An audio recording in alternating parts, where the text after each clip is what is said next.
Hello everyone, I'm Laura. Can ejaculating every day bring benefits to your sexual health? Or could stopping ejaculation or reducing the frequency of ejaculations cause any harm to your health?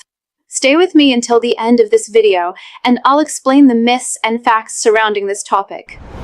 It's not new that scientific studies and research have been conducted regarding the number and frequency of ejaculations and their potential link to the development of conditions like prostate cancer. Some studies, such as one conducted in 2016, evaluated men who ejaculated 21 times per month compared to those who ejaculated 7 times per month. It was found that the first group, with higher frequency and number of ejaculations, had reduced risk factors for developing prostate cancer. Another study published along the same lines in 2017 evaluated a larger number of men, approximately 31,000 patients, retrospectively over several years. It compared those who ejaculated more than 21 times per month and also observed that these patients had a lower incidence of developing prostate cancer. But what might be the real explanation? Can this really be considered a strong medical recommendation? We know that prostate cancer is the most common tumor among the male population and is the second leading cause of cancer death in men. It is believed that 1 in 9 men will be diagnosed with this tumor during their lifetime. One possible explanation related to this fact is that by ejaculating, by eliminating semen, men also release some toxins and free radicals present and concentrated in their semen. Furthermore, it stimulates better cellular renewal and hormonal turnover. However, this cannot be considered a specific causal factor. Why? All the studies, including the 2 I mentioned here, involved retrospective analysis. The population was not followed prospectively, nor was it specifically evaluated for that type of study.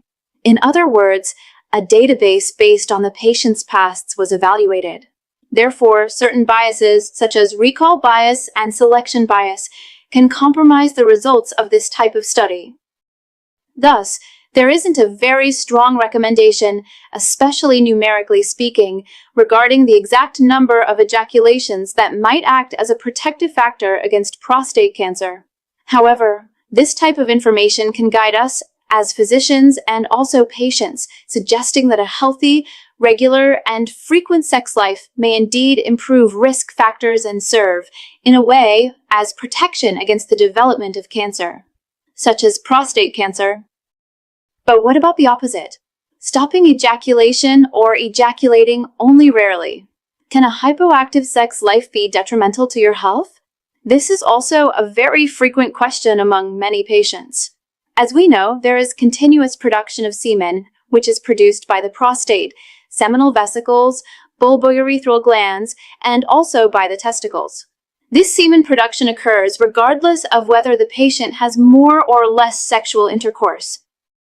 Some patients wonder, if they don't ejaculate, what happens to this fluid? Folks, if a man does not ejaculate, the body itself takes care of eliminating this volume of semen, either through urine, through spontaneous emission during exertion, for example, straining during bowel movements, or through the reabsorption, breakdown, and recycling of this seminal fluid. Another common question relates to cases where the patient experiences a period of arousal but cannot eliminate or expel their semen. And I have a video on the channel explaining this type of situation, also known as blue balls, which is that pain or discomfort in the scrotal region potentially linked to a prolonged period of high arousal during which the patient cannot release the ejaculate volume. These situations are also not harmful, but they can indeed cause discomfort and a painful condition. However, not ejaculating, ejaculating later, or going days, weeks, or months without intercourse cannot be considered a risk factor for diseases like prostate cancer. Folks, this is a myth. Prostate cancer has no association with whether a patient has a more or less frequent sex life. However, some observations can be taken into account, such as the issue of penile disuse and atrophy, the development of collagen alterations when the patient doesn't experience frequent penile oxygenation, for instance, when they lose spontaneous erections or don't have a very active sex life. What can also develop are ejaculation-related disorders like premature ejaculation, delayed ejaculation, or even cases of erectile dysfunction. This is related to lack of use or lack of sexual stimulation. And speaking of maintaining active sexual health naturally and safely, there's a simple solution that can help significantly. A 100% natural method that, in just 7 seconds, can strengthen your erections, increase your desire, and help you regain the performance you had years ago, without medications or invasive treatments. If you want to know how it works, just point your phone's camera at this QR code on the screen, or click the link pinned in the first comment. Take advantage while this tip is still available, because it's truly transformative. So, folks, what I'd like to emphasize is that maintaining quality in your sexual life is indeed very important. This can be stimulated and supported with medical help. Talk to your urologist if you have this problem. It can certainly improve and significantly improve your quality of life. If you found the content of this video interesting, or if you think it might help someone you know, please share this information. Don't forget to subscribe to the channel, activate our notifications, and stay updated with our weekly content.